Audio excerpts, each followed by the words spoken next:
विद्यापति ने शर्त मान ली, लेकिन चतुराई से कुछ सरसों के बीज अपने साथ ले जाते हैं। रास्ते में छिपी हुई गुफा का रास्ता याद रखने के लिए सरसों के बीज को गिराते हुए जाते हैं। गुफा में पहुंचकर विद्यापति ने नील माधव की दिव्य छवि देखी और मंत्रमुग्ध हो गए। गुफा से लौटकर विद्यापति ने राजा इंद्रद्युम्न को सारी बात बताई।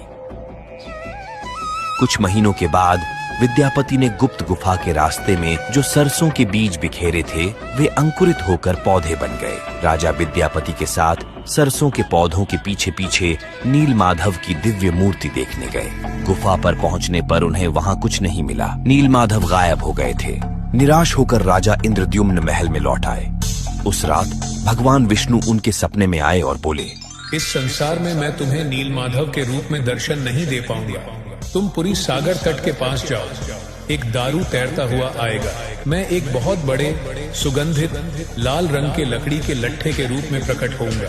उस लकड़ी के लट्ठे में सर्वत्र शंख, चक्र, गदा और पद्म के चिन्ह दिखाई देंगे। उस लट्ठे को बाहर लाओ और उससे 3 मूर्ति बनाओ, तब तुम मेरी आराधना कर सकोगे। राजा इंद्रद्युम्न ने इस संदेश का पालन किया और पुरी के समुद्र तट पर पहुंचे, जहां उन्हें वास्तव में एक तैरता हुआ लकड़ी का लट्ठा मिला। लेकिन राजा के सेवकों के अनगिनत प्रयासों के बावजूद कोई भी लकड़ी के लट्ठे को नहीं उठा सका।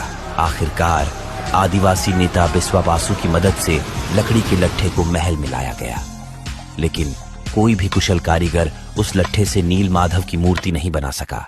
हे राजन, ये लकड़ी इतनी मजबूत है कि इस पर हमारे किसी भी हथौड़े और छीनी का कोई असर ही नहीं हो रहा है। हमें माफ करें, ये काम हम नहीं कर सकते। जब यह कार्य असंभव हो गया तो भगवान विष्णु फिर से राजा इंद्रद्युम्न के स्वप्न में प्रकट हुए